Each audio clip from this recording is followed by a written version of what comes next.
देवाचं नामकीर्तन कलियुगामध्ये करावे कीर्तन म्हणजे नामच कीर्तन साधन पाय सोपे जळतील पापे जन्मांतरीचे म्हणजे नाम घेतल्यानंतर देवाचं काय होतंय आपला उद्धार होतो आणि मुक्ती मिळते किंवा मोक्ष प्राप्त होते। मग सर्वांनी त्या ठिकाणी देवाचं नामचिंतन केलं पाहिजे। म्हणून महाराज म्हणतात की बाबा स्वर्गीचे अमर इच्छिता देवा मूर्ती लोके वा जन्मामा नारायण नामे हो जीवन मुक्त कीर्तन अनंत गाव गीते वैकुंठी जन सदा इच्छितादी कैते ते हर्षितासी कर्म वाट पाहिली नंतर जोडणी आकर तिच्छते हे तुका म्हणे पावा वया पहिलं पार नाममंत्र सारा भाविकासी नारायण नामे हो जीवन मुक्त कीर्तन अनंत गाव गीते कोण म्हणतंय कोण म्हणा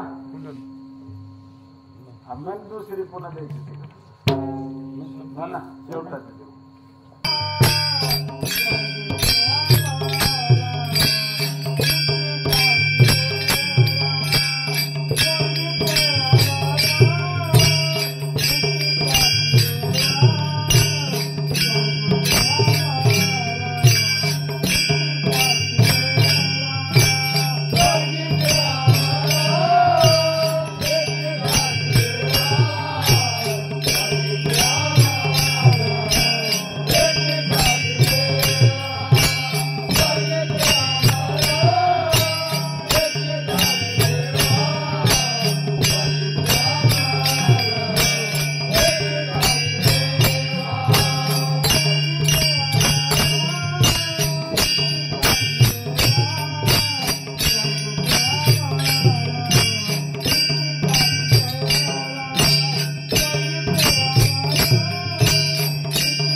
नाम घ्यायचं देवाला. विठोबा रघुमाई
किंवा स्वर्गाचे आम्हाला असणारे देव काय करतात, इच्छा करतात मूर्ती लोक व्हावा जन्म म्हणून. कशासाठी? भगवंताचं नाम कीर्तन करण्यासाठी आणि कीर्तनामध्ये अनंत गीते गाण्यासाठी जन्म व्हावा. मग असं समजा स्वर्गातलीच देव इच्छा करतात असं नाही. वैकुंठीचे ज्याने इच्छितात ते काय इच्छितात वैकुंठामध्ये. आता कोण म्हणतात वैकुंठ म्हणजे काय, स्वर्ग म्हणजे काय. ज्या पद्धतीने आपला इहलोक आहे, ज्या पद्धतीने हे पृथ्वी आहे, मग त्याच पद्धतीने स्वर्ग लोक आहे, त्याच पद्धतीने वरी कोणता लोकांतर आहे, त्या पद्धतीने वरी कोणा चंद्रलोक आहे, इंद्रलोक आहे, त्याच्यावरी त्या ठिकाणी वैकुंठ लोक आहे. मग वैकुंठीचे जन काय करतात, सदा इच्छा करतात की बाबा एखादा जरी त्या ठिकाणी त्यांच्या भेटीसाठी किंवा दर्शनासाठी की हरीचा दास त्या ठिकाणी यावा अशी अपेक्षा करतात. हरिदास म्हणजे कोण? हरिदासाचं त्या ठिकाणी हरिदासाचं दर्शन झाल्यानंतर काय मिळते? हरिदास म्हणजे कोण? संत. आणि त्यांची त्या ठिकाणी दर्शन झाल्यानंतर काय होतंय, अनेक जन्माचं त्या ठिकाणी पाप असलं, ताप असलं, दैन्य असलं तर त्या सगळ्या गोष्टीचा त्या ठिकाणी निरसन होत किंवा सर्व गोष्टी त्या ठिकाणी जातात, सहजासहजी त्या ठिकाणी जातात. कारण प्रमाण आहे महाराज, पाप ताप दैन्य जाय उठा उठे झाली या बेटी हरिदासाची. मग आयुष्यभर आहे अनेकाच्या अंगीत पेतीर्थ जगी दानवळत. मग दुसऱ्या त्या ठिकाणी कुण्याच ह्याच्या साधनेमध्ये तितकं बळ नाही असं सांगतात की या हरिदासाच्या दर्शनामुळं अनंत जन्माचं पाप म्हणजे काय? पाप, महापाप, उपपाप, कायिक पाप, वाचिक पाप, मानसिक पाप, पापाचे अनेक 7 प्रकार आहेत. मग खेळून त्या ठिकाणी पाप निघून जातंय. आणि ताप असणारा आपल्या कोणता? त्रिवेद तापाचे झाली गुणवन देखील चरण वैष्णवाचे. मग त्रिविध ताप असणारा कसा सदा सजी त्या ठिकाणी कसा जातो? वैष्णवाचं चरण पाहिल्यानंतर त्या ठिकाणी जातो. किंवा संत चरण लागत असतात वासनेची बीज जळून जाईल. म्हणजे वासना असणारी आपल्या त्या ठिकाणी त्याचं बीज नाहीच होत. कशामुळं? संतांच्या दर्शनामुळं. म्हणून महाराज काय म्हणतात किंवा वैकुंठीचे जन सदा इच्छितात ती काही येते ते हरीचे दास. मग हरीच्या दासाची भेट झाल्यानंतर इतकी कामं होतात. पण नंतर काय म्हणतात किंवा यम धर्म वाट पाय निरंतर जोडण्या करत तिष्ठ तसे. म्हणजे यम धर्म काय करतात किंवा एखादा त्या ठिकाणी भक्त यावा, कोणता ज्याने भगवंताचं नाम चिंतन केलंय, भक्ती केलेली आहे, अशा भक्ताचं त्या ठिकाणी एक वेळेस दर्शन व्हावं असं यम धर्माची अपेक्षा आहे. असं सरळ सरळ सांगतात की यम धर्म वाट पाय निरंतर जोडून या करत दिसत तसे कोण आल्यानंतर हरिदास आल्यानंतर कुठं यम धर्माच्या त्या लोकांमध्ये गेल्यानंतर त्याला त्या ठिकाणी दर्शन म्हणजे असं तटस्थ उभे आहेत एखादा तरी त्या ठिकाणी हरिदास यावा किंवा भक्त यावा म्हणून मग याच्यासाठी शेवटी महाराजांनी काय सांगितलं तुका म्हणे पावा वया पहिलं पार पहिलं पार म्हणजे काय समजा एखादा बहुसागर आहे समुद्र आहे किंवा नदी आहे मग त्या नदीतून आईल तीरावरून पहिल्या तीरावर जाण्यासाठी ज्या पद्धतीने आपल्याला एखाद्या नावाची त्या ठिकाणी सहायता घ्यावी लागते किंवा आगमोटीने त्या ठिकाणी याकडे होऊन त्याकडेला जाण्यासाठी सहकार्य मिळतंय त्याच पद्धतीने आपल्याला संत काय करतात किंवा देव काय करतो की त्याचं नामचिंतन केल्यानंतर सहजासहजी त्या आपल्याला बहुसागरामधून तारून नेतो म्हणजे तुका म्हणे पावा वया पहिलं पार पण शेवटी अनेक म्हणतात किंवा नाममंत्र सारा भाविकासी म्हणजे भाविकासाठी काय सार असणारा काय नाममंत्र आहे कोणता नारायण नामे हो जीवन मुक्त आणि नाममंत्र सारा भाविकासी आणि सर्व गोष्टीचा त्या ठिकाणी एकच उद्देश म्हणजे काय भगवंताचं नामचिंतन करावं कारण दुसऱ्या गोष्टीमध्ये त्या ठिकाणी आपल्याला काही नाही मग हे जर त्या ठिकाणी समजा सर्वांनी त्या ठिकाणी नाही केलं तर काय होतंय आता कीर्तनाची वेळ संपली पण आमचं मग त्या असं जर त्या ठिकाणी नाही जर समजा आपण काय केलं जर समजा देवाचं नामचिंतन नाही केलं भक्ती नाही केली तर काय होतंय हे तर नाही केलं मग दुसरं येईल हे तर नाही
मल्हारीची वारी माझ्या मल्हारीची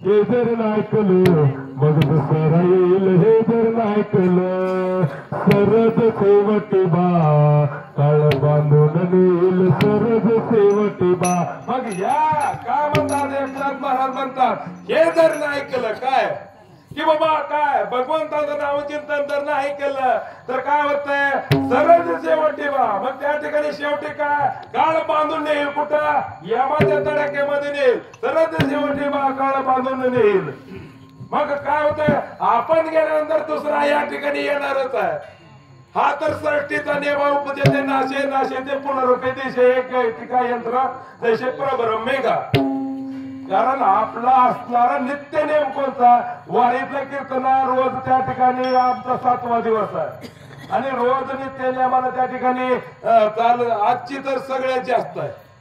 रोज समजा थोडं एक किती 25 किलोमीटर असेल 30 असेल, आज 35-40 किलोमीटर अंतरावरून त्या ठिकाणी सर्व वारकरी आलेले आहेत आणि काय वयोवृद्ध माणसं आहेत. सर्वांना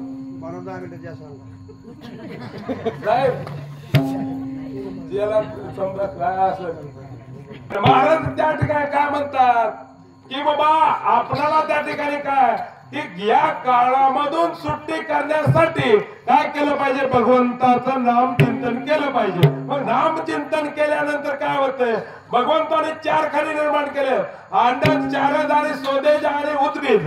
या 4 खाणी त्या ठिकाणी एक ना एक दिवस त्या ठिकाणी आटून जाणार आहे. ते म्हणून सांगतात अंडज, चारद, सोदेज, उद्भिद आटे जे नाटे ते नाम बरवे. मग भगवंताचं नाम कधीच न आटणार आहे. शरीर आटे, संपत्ती आटे, जे ना आटे ते नाम बरवे. प्रत्येकाची त्या ठिकाणी सत्ता कशावर, प्रत्येकाला आपल्या शरीरावर त्या ठिकाणी प्रेम आहे. कशाचं, रोज सकाळी त्या ठिकाणी आपण आंघोळ करताना समजा त्याला साबण लावायचा, शॅम्पू लावायचा किंवा कपडे धुवायचे आणि अंगावर काय नाही तर त्या ठिकाणी पावडर लावायचा, मेकअप करायचा. पण ते शरीर आपल्याला कधी सोडून जाणार नाही कुणाला माहित आहे का? कुणाला? एखाद्याला तर त्या शनी एक मुक्ती म्हणजे क्षणभर त्या ठिकाणी बरवसाल आहे आणि त्या शरीराला त्या ठिकाणी आपण जपता. पण महाराज म्हणतात किंवा ती शरीर त्या ठिकाणी आपल्याला सोडून जाणार आहे. बर संपत्ती त्या ठिकाणी कोणते, पैसा, अडका, धन, द्रव्य, सोनं, नाणं, घर, दार, अनेक त्या ठिकाणी जेवढ्या व्यवहारामधल्या किंवा प्रपंचामधल्या गोष्टी आहेत त्या सर्वांवर त्या ठिकाणी आपला अधिकार, प्रेम असतं. कोटपर्यंत आपण जोपर्यंत या जीवनात आहोत तोपर्यंत, आपण गेल्यानंतर आपण गेलो आणि जग बुडालं त्या ठिकाणी त्या गोष्टीचा त्या ठिकाणी आपल्यावर कोणाचा कधीच अधिकारच नाही. किती दिवस त्या ठिकाणी आपला अधिकार कुठपर्यंत आहे, आपण आहोत तोपर्यंत. जोर सत्ता आहे तोवरच शानपण आहे. म्हणजे आपण जोपर्यंत त्या ठिकाणी काम करत असतो, कार्य करत असतो तोपर्यंत आपल्याला संसारामध्ये किंमत आहे, प्रपंचामध्ये किंमत आहे. जर एका जागेमध्ये जर एखादा व्यक्ती बसला, त्यानं जर एक गाडीचं जरी काम नाही केलं तर त्याला त्या ठिकाणी कोण त्या ठिकाणी पाणी भरून, पाण्याचा तांब्या भरून देत नाही. कारण का, सत्ता गेली की शानपण जाते. म्हणून त्या भगवंताचं नामचिंतन करायचं असं महाराज म्हणतात की बाबा कलियुगात त्या ठिकाणी एकमेव साधन कोणतं आहे, देवाचं नामचिंतन करायचं. कारण लागून या पाया विनवितो तुम्हाला, कारण महाराज त्या ठिकाणी म्हणतात किंवा लागून या पाया विनवितो तुम्हाला, कराटाळी बोला मुखी नाम, विठ्ठल विठ्ठल म्हणा वेळोवेळा, हा सुख सोहळा त्या ठिकाणी स्वर्गात नाही. कारण कृष्ण विष्णू हरी गोविंद गोपाळ मार्ग हा जळवैकुंठीचा. प्रत्येकाला त्या ठिकाणी अधिकार आहे, सकळाशी येते आहे अधिकार, कलियोगी उदार हरीच्या नामे. तुका म्हणे नामा पाशी 4 मुक्ती, असे बहुत ग्रंथ बोलविले. कारण तुका म्हणे नामा पाशी 4 मुक्ती, 4 मुक्तीचं साधन जर असेल तर त्या ठिकाणी काय, भगवंताचं नामचिंतन.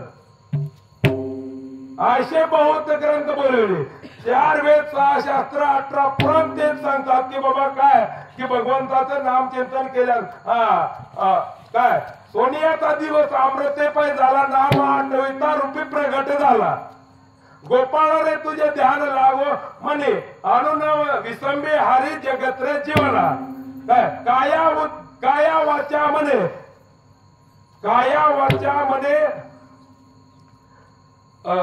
काय 4 वेद 6 शास्त्र देतात साक्ष. काय देवाचं नाम चिंतन करण्यासाठी ती 4 वेद 6 शास्त्र साक्ष देतात आणि त्याला पुरावा आहे म्हणून सांगतात. कारण देवाच्या नामामध्ये ताकद, तुझ्या नामाचा महिमा तुझं न कळे मेघश्यामा, देवाला परंतु त्या ठिकाणी त्याच्या नामाच्या शक्तीचा अंदाज कळालेला नाही. म्हणून तुका म्हणे पावा वया पहिलं पार, नाम मंत्र सारा भाविकाशी. आपलं वाटचालीचं कीर्तन संपलं असं थोडक्यात समजा की जे आपलं समजा काय चुकीचं असेल ती माझ्या बुद्धीचे दोष आणि जी बरोबर असेल ती आपल्या सद्गुरूची कृपा. झालेली सेवा धर्म किंबहुना तुमचे धर्मस कीर्तन नेले ते पायिक पण येथे उरले तुमच्या कृपेची पोषणे जन्मोजन्मी चुका म्हणे हा का ना